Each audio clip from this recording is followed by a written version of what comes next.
हम जिसके हो गए वो हमारा ना हो सका, यूं भी हुआ हिसाब बराबर कभी कभी।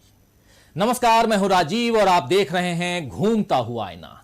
तो बिहार में चुनावी रंगमंच अब पूरी तरह सज चुका है। अब तक पर्दे के पीछे से डायलॉग्स की प्रैक्टिस में लगे नेता अब अपने किरदारों को निभाने के लिए एक के बाद एक आते जा रहे हैं। किसकी परफॉर्मेंस जनता को सबसे अच्छी लगी, ये तो खैर 10 नवंबर को ही पता चलेगा। फिलहाल ये देखना दिलचस्प है कि इस चुनावी मंच पर कुछ किरदारों ने कितने सलीके से मुखौटे पहने हैं कि उनका असली चेहरा कभी जनता जान ही नहीं पाएगी।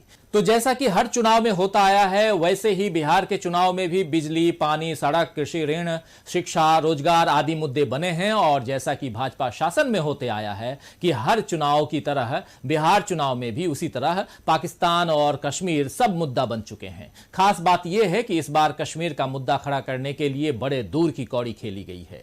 महबूबा मुफ्ती ऐन चुनावों के पहले रिहा कर दी गई हैं और जिस दिन मोदी जी की पहली चुनावी रैली बिहार में हुई, उसी दिन उन्होंने प्रेस कॉन्फ्रेंस करके ऐसी बातें की जिनसे अलगाववाद बनाम राष्ट्रवाद का मुद्दा खड़ा करने का मौका भाजपा को मिल गया। तो बिहार चुनाव से पहले भाजपा के तर्कश में अभी और ऐसे कितने तीर छिपे हैं, इसकी पड़ताल हम आज आईने की नजर से करेंगे और भाजपा की सियासी चालों के साथ ही यह भी समझने की कोशिश करेंगे कि आखिर इस बार किसके घोषणा पत्र में कितना वजन है, कितना दम है। लेकिन सबसे पहले चलते हैं जम्मू कश्मीर, जहां से महबूबा मुफ्ती ने सियासी बिसात पर एक ऐसी चाल चली है जिसका असर बिहार विधानसभा चुनाव पर होगा।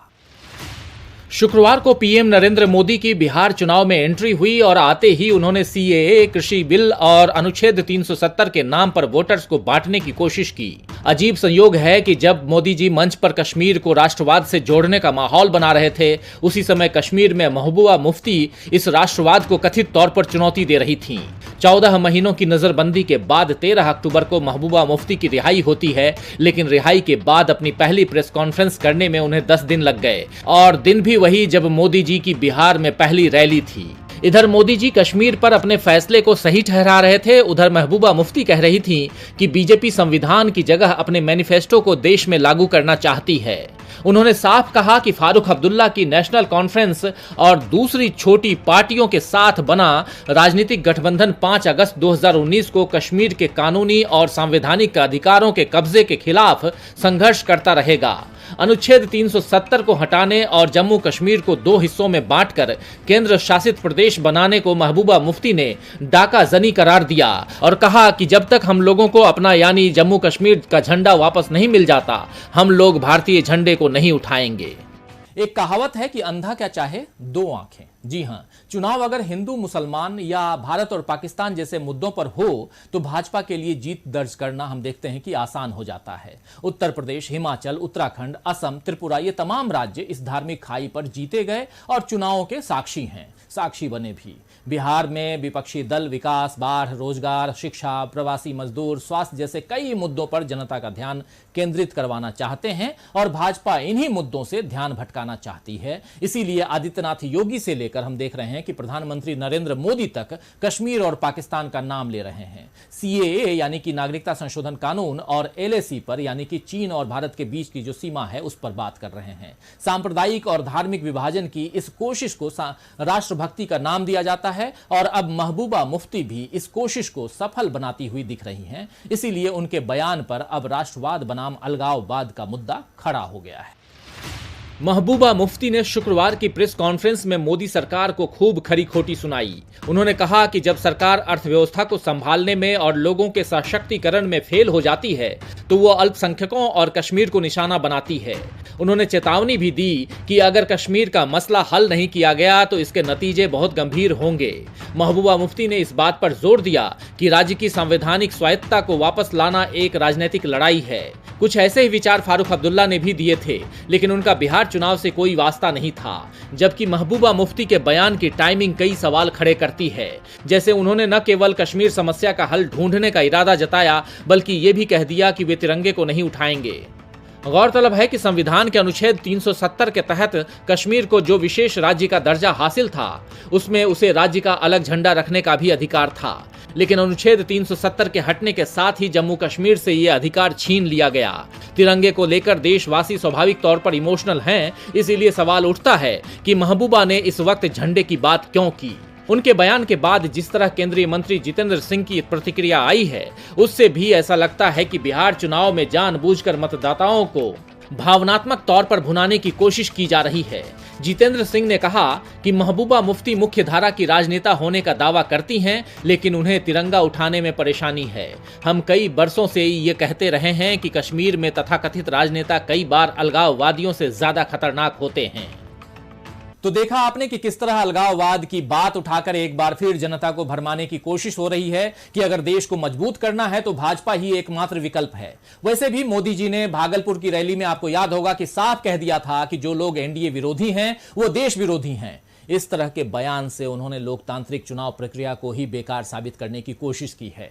जनता को यह समझाने की कोशिश की गई है कि जो देशभक्त हैं उसे एनडीए को ही वोट देना चाहिए। यह तो वही बात हो गई कि जो हमारे साथ नहीं है वो हमारा दुश्मन है। लेकिन सवाल ये उठता है कि क्या लोकतंत्र में ऐसी जबरदस्ती सही है? खैर, ये तो जनता को तय करना है, आपको तय करना है। वैसे बिहार चुनाव में देशभक्ति के इस पाठ के साथ वादों की घुट्टी भी पिलाई जा रही है। Bhajpa, JDU, RJD, Congress, LJP और रालोसपा तमाम दलों ने एक से बढ़कर एक नाम वाले घोषणा पत्र बनाए हैं और इनमें ऐसे ऐसे वादे किए गए हैं मानो अब बिहार को देश का सर्वाधिक उन्नत राज्य बनाकर ही दम लेंगे।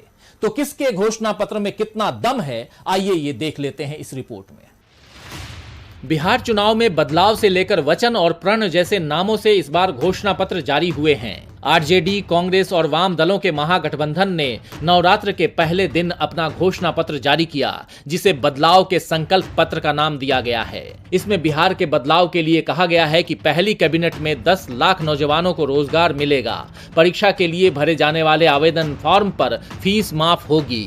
परीक्षा केंद्रों तक जाने का किराया सरकार देगी।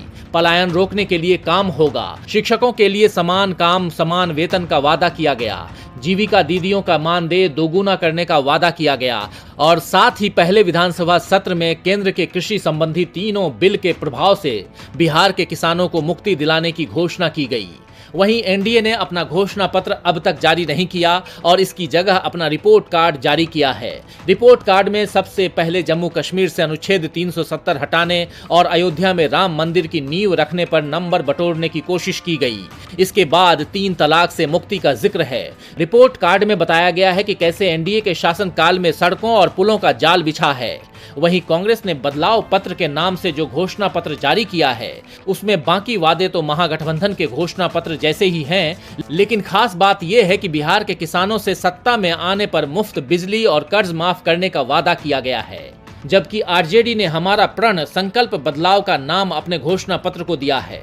इसमें भी महागठबंधन के लिए की गई घोषणाओं के अलावा पहला बिंदु 10 लाख नौकरी देने का वादा है और उसके साथ कहा गया है कि संविदा प्रथा को खत्म कर सभी कर्मचारियों को स्थायी किया जाएगा और समान काम का समान वेतन दिया जाएगा।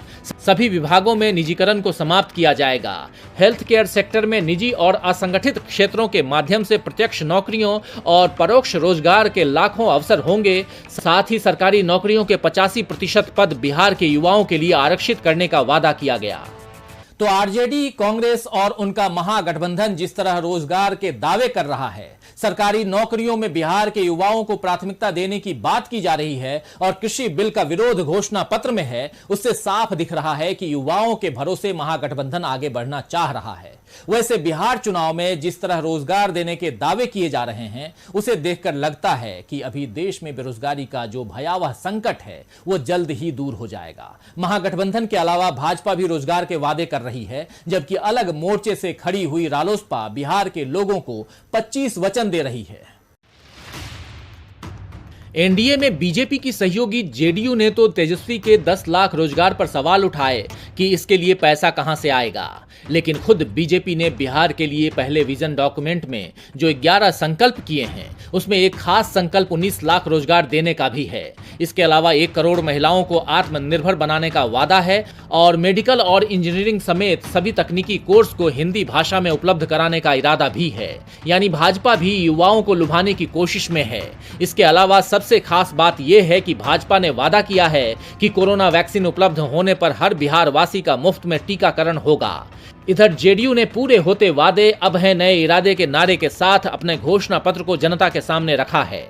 इसमें भी युवा शक्ति के साथ बिहार के विकास की बात है और इसके अलावा स्वच्छ गांव, शहर, स्वास्थ्य सुविधा और सिंचाई आदि का उल्लेख है। लोजपा प्रमुख चिराग पासवान तो शुरू से बिहार फर्स्ट, बिहारी फर्स्ट की बात कह रहे हैं और डॉक्यूमेंट के तौर पर जारी अपने घोषणा पत्र में भी उन्होंने इसका उल्लेख किया है।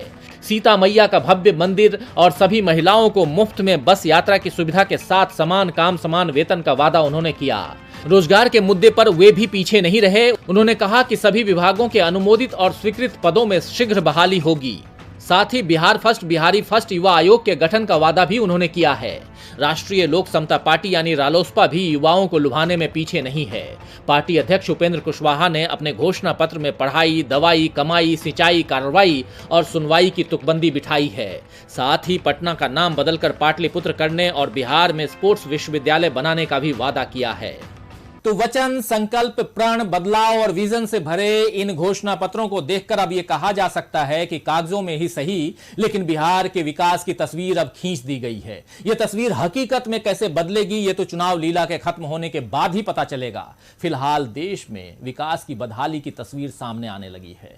लॉकडाउन जैसे फैसलों से सरकार ने देश को घुटनों पर ला दिया। उसके बाद आत्मनिर्भर भारत यानी अपने पैरों पर खड़े होने का शिगुफा छोड़ दिया गया और रोज इसी निर्भरता की चालीसा का गान हो रहा है। लेकिन देश में जीडीपी से लेकर महंगाई तक का जो हाल है उससे पता चलता है कि पिछले 70 सालों में भारत जितना आगे गया था मोदी जी ने उसे पीछे खींचने में 6 साल भी नहीं लगाए। तभी तो देश में 2 वक्त की रोटी के लिए लोग तरस रहे हैं और देश का विकास ग्लोबल हंगर इंडेक्स में नजर आ रहा है। देश में जीडीपी पहले ही 23% का गोता लगा चुकी है। आरबीआई बार बार हालात बिगड़ने की चेतावनी दे रहा है। देशी विदेशी तमाम रेटिंग एजेंसियां कह रही हैं कि अभी भारत सरकार ने कोई ठोस कदम नहीं उठाए तो अर्थव्यवस्था बुरी तरह डूब जाएगी। अगर अभी लोगों की जेब में पैसे नहीं डाले गए तो विकास की सारी गतिविधियां ठप हो जाएंगी। इधर महंगाई बेतहाशा बढ़ रही है। पहले दूध, दही, फल, सब्जी, मांस, मछली खरीदना कठिन था। अब तो आलू, प्याज, टमाटर भी थाली से गायब होते जा रहे हैं। लेकिन मोदी सरकार शायद कानों में रुई ठूंस कर बैठी है जो उसे न किसी की चेतावनी सुनाई दे रही है, न नसीहत और न भूख से उठती कराह सुनाई पड़ रही है। हाल ही में ग्लोबल हंगर इंडेक्स जारी हुआ है जिसमें साफ दर्शाया गया है कि भारत भूख की गंभीर श्रेणी में है। 107 देशों की सूची में भारत 94वें नंबर पर है, जबकि हमारे पड़ोसी देशों में बांग्लादेश 75वें, म्यांमार 78वें, पाकिस्तान 28वें, नेपाल 73वें और श्रीलंका 64वें स्थान पर है। यानी जिन देशों का बड़ा भाई बनने की चाहत भारत की है उनके मुकाबले अपनी जनता का पेट भरने की क्षमता हमारी सरकार में कम है। विकास के तमाम दावों को मुंह चिढ़ाते हुए ये सच्चाई सामने आई है कि भारत की 14% आबादी कुपोषण की शिकार है। रिपोर्ट में कहा गया है कि 5 साल से कम उम्र के बच्चों की मृत्यु दर 3.7% थी। इसके अलावा ऐसे बच्चों की दर 37.4 थी जो कुपोषण के कारण नहीं बढ़ पाते हैं क्योंकि यहाँ की आबादी अधिक है। जानकारों का मानना है कि भारत की रैंकिंग में बदलाव के लिए उत्तर प्रदेश, बिहार और मध्य प्रदेश जैसे बड़े राज्यों में प्रदर्शन में सुधार की आवश्यकता है क्योंकि यहाँ की आबादी अधिक है।